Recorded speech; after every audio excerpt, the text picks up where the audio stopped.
Very good morning to everybody from Amarbir, your host from Chandigarh Data Recovery. So in this lockdown period, I have dedicated my time in learning Rusolut VNR tool, and I present to you a 3-episode video shoot that I'm going to upload on YouTube for this particular tool. And there is a silicon motion controller that we are going to work with and try to recover the data from the dump that was provided to me. So even in the video which I shot, it was on the laptop. So I was saying that I will be shooting this introduction video right after the entire thing was shot. So that is exactly the case right now. So I'm going to present to you the first episode today, and might be we will shoot the other 3 episodes, other 2 episodes which are pending tomorrow and day after. So I am very sure that a lot of you who will see this video will have a great time learning about this amazing tool, and I would specially dedicate this video to my teacher Mr. Igor and my entire beautiful Rusolut team headed by Katerina, Shasha, Gosha, and Patrick and Alexander sir. So let's watch this video and enjoy the entire episode. Welcome everybody. This is your host Amarbir from Chandigarh Data Recovery, and let's start our today's entire video on this SM3255QAB CPU, and let's try to recover the contents of this failed NAND device using Rusolut VNR, and we will go through all the steps one by one. I will discuss these steps with you, and slowly we will try to complete the job and give it a final conclusion. And I would also like to tell you that currently there is a lockdown. I am not in my office, so there might be some background noise of the fan or something like that, but kindly bear with me that I am trying to get this video out to you guys in this situation. Now let's talk about VNR tool in general. This is the entire top section where we have different things which pop up when you select a different element, and this is the entire workspace which is divided into 3 parts: the element, the work area, and the parameter section. So I wanted to explain you about this top section. For that, what I'm going to do is I'm going to take this reader element and I'm going to drag it and drop it into our workspace in the middle. And you see that when I click onto this area, you will not see anything on the top much, but as soon as you click on the reader, all the functions which we can use with this, there are certain functions which are here also, which keep on going here. I am getting this because my screen size is not that great, so this is the reason I am getting this. It is scrolling left, right too. So now you see that when we click here, we don't get anything much on the top, on the toolbar section. But when we click the reader, we get all the functions of the reader, including the version number, the serial number of my tool, etc., etc. So in this case, we don't have an actual device. We actually have a dump, a NAND dump, which we have received from some party. This is actually coming from Rusolut. So the element, the reader element is not required in our case, but I'm keeping it so that I give you guys an idea how we will do a general case. So now when we place this reader element, our tool is running, and the NAND memory is inserted in the adapter, and it is inserted in the tool. And then what we are supposed to do, we are supposed to, just say read memory chips. Like in my case, if I do it, nothing is actually connected. It's trying all different voltages, but it's not getting any ID. This is a new thing I have seen in version 4.5, and there is no crystal information here because there is nothing inside it at all. So how do we solve this thing? We really don't need the reader. We can start with the physical image, but as I wanted to explain you the entire flow of this thing, this is why I put this element.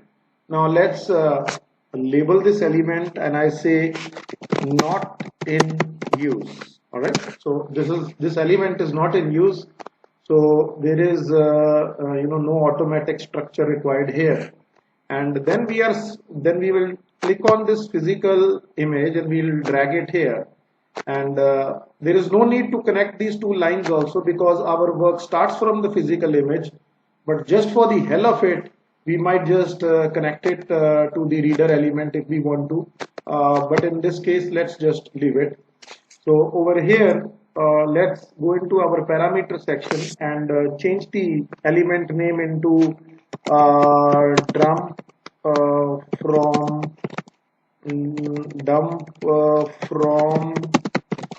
other tool, or might be from others.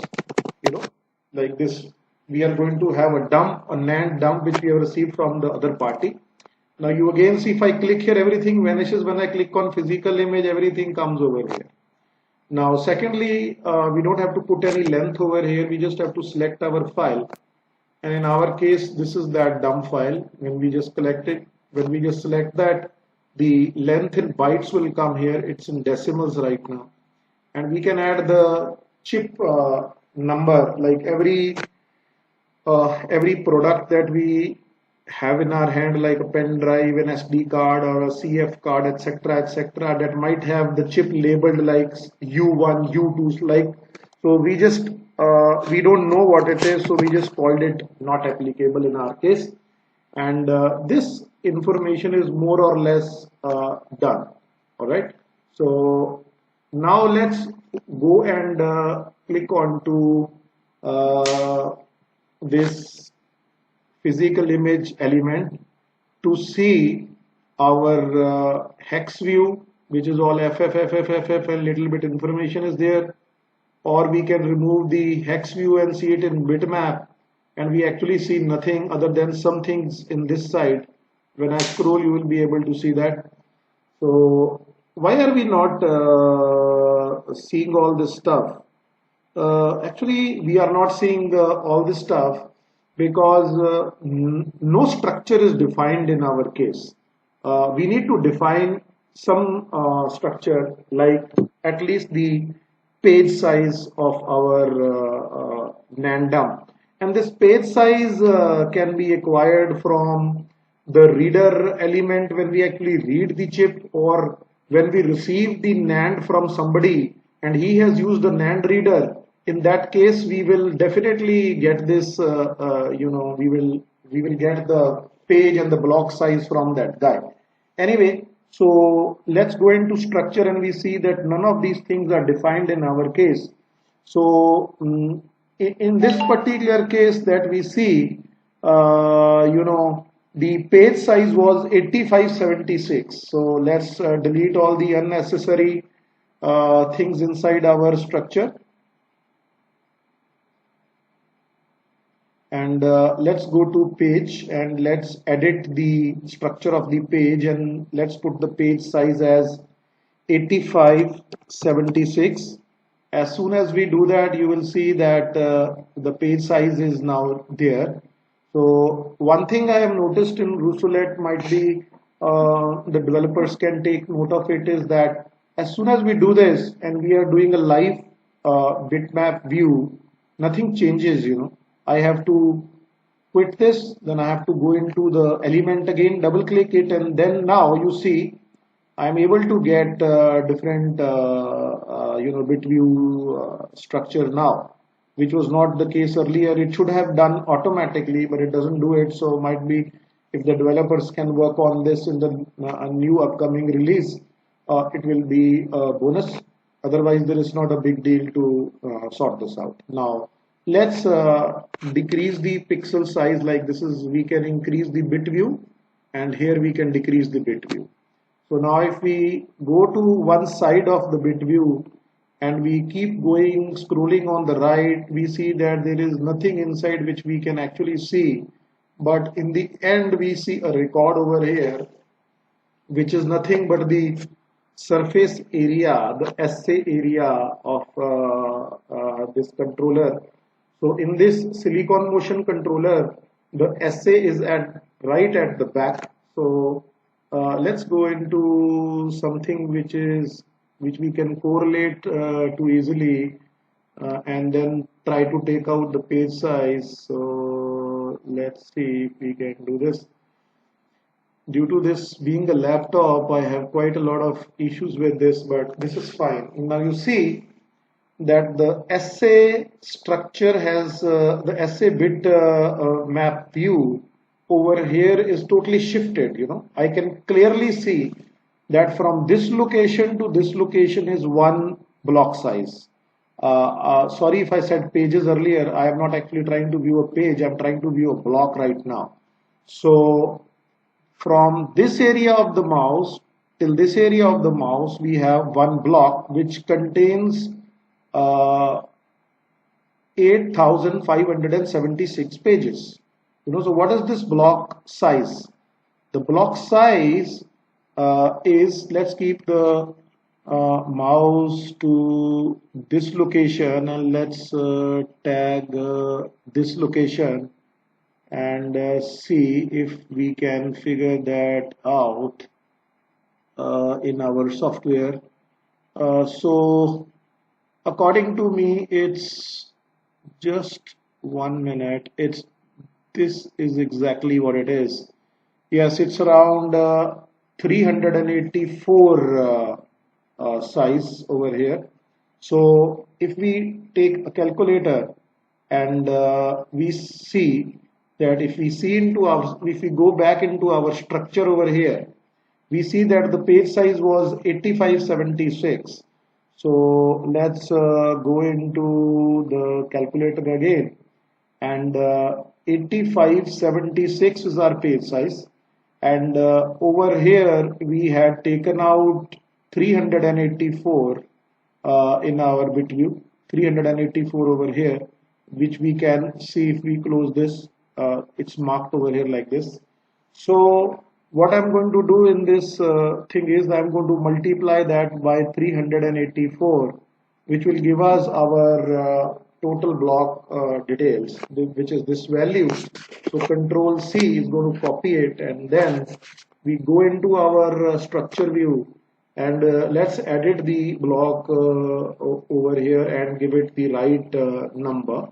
So let's edit this, and let's add that thing here. So this is it, and it's done. Now this is our block. So, and we are at the structure area where this is the entire NAND which we have. So first we are going to add a record of the block. So we put the block over here to full size, and we say okay. If you see, 1536 blocks are there totally in this memory chip, and 384 is the size of one block over here. Then next step would be that we double click and enter into this, and now we are going to define our we are going to add a record of the page size. So the page size is right here. 1 minute, sorry about this. Let me just remove that record, and then add the record here, and then let's add the page size, and then we say okay. So 384 pages is exactly what value we were coming earlier to, and 8,576. So we can clearly mark this also. Like earlier, we can mark the entire area, then the block. But generally, when we go into this page, we are supposed to mark this page properly. Now, in this page, we have to mark the data area, the ECC area, the header, the LBN and the LPN. Technically, we are supposed to mark only three things in this: the data area, the ECC area, and the SA area. But we don't have the details of the SA area into this because we don't know what is the size of the SA area. So, and we also don't know the size of the typical the data area. But in these modern controllers, according to my teacher Igor, it is 1024 generally is the size of the data area. But SanDisk has 2048 and the older devices have 512. So if we want to define the page properly, let's first add 1024 size of the data area. So let's edit this structure and let's put that 1024 value here. And once we put that value here, we will be able to add that record. Technically, if you ask me, I am not that smart yet to show you very advanced details because I am myself clueless about them. But still, I will try to do my best. So now, in this view of the page, we are now scrolling forward, and we see that after 1024, we will have a spot which is different in color. This is the typical size of our data area. 1 minute. So it is actually very slow because it's recording that information into the same drive and we are doing this. So let's see if my thing is correct or not. Yeah, it's shifted there quite a lot. I don't know why, but it was still this place, 1024 ends at this point, and then we don't have any structure defined in the front. Now, I used to have all these questions on Rusolut and the controllers generally, but as and as you work on these different controllers, I mean, you can maintain a log into the computer or a book, and you can store these typical, structure variations which are going to be there in different controllers. Now, we are assuming that the page, the data area is 1024, but we have no idea about the ECC size, and we don't know where this ECC is going to be, and we also don't have an idea how much area is occupied by the SA area at the back, and we also have no idea how much of space is occupied by some other structure extremely at the end of the page. Sometimes there are certain reserved blocks at the end of the page which don't show any kind of bitmap to us. I'll show you that in a little while. Let's scroll our thing over here. You see that technically it does not end at this point. It ends at this point. So from here to here, we have some reserved blocks, which I think are for bad block allocation or something like that. But I might be wrong also. Some of my seniors can correct me in this. So now what we are going to do, let's try to find out how much area is occupied from this place to this place so that we know that, and we can do some mathematical calculation and figure this thing out. So I'm going to pause this video time and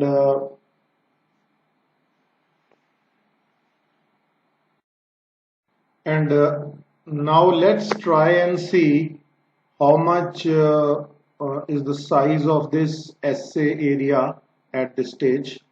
Now we can increase and decrease the size of the pixels. So if you see this yellow thing and this orange thing coming here.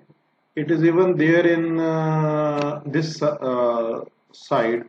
So all this till the end is a page, and this is typically the other area, which I will not say is the block, but it's just the other area. So we can slowly keep on doing this till we have our view adjusted for this entire section. It should be into our range so that we can work with it. Now if we decrease this a little bit, you will see that after every block, this information, I mean this yellow vertical line, it changes here. Then we don't then we have this line changing, and then we also see the third line changing here, but we don't see anything into this orange line till the end. It's a total empty thing. You see there is nothing here inside it all the way till the end. So I I know that typically silicon motion controllers have a header and a logical block number close to each other. Now in this case, I think this particular area, this is going to have the header, and from this area to approximately this area is going to be the you see this change going on. This is going to be the logical block number, the LBN in the assay area. And if you go into the next line here and you select till this location, you will see that in this area there is absolutely nothing going on till the tail end. It might be nothing going on in this tail end. So I have not read about this S area too much. It might have some other information, but I am going to say that to the knowledge I have currently, that 1, 2, and 3 and 4 the areas are the SA, and then is the SA ECC, and then we are going to have these reserved blocks over here.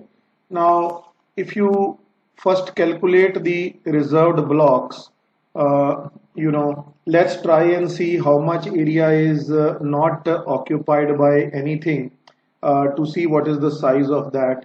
So let's do that and figure it out. So let's try that.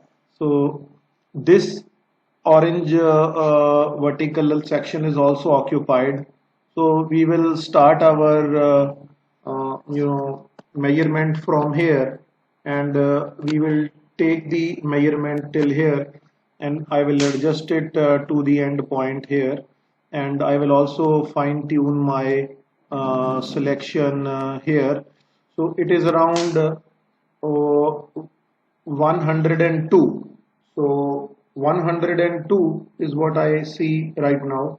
So let's try that. 102, and I don't know why, but I have to divide this information by 8 all the time to figure out the right value. I am talking about these vertical bands. So that is 12.75, which I think is somewhat wrong. So let me try that once again.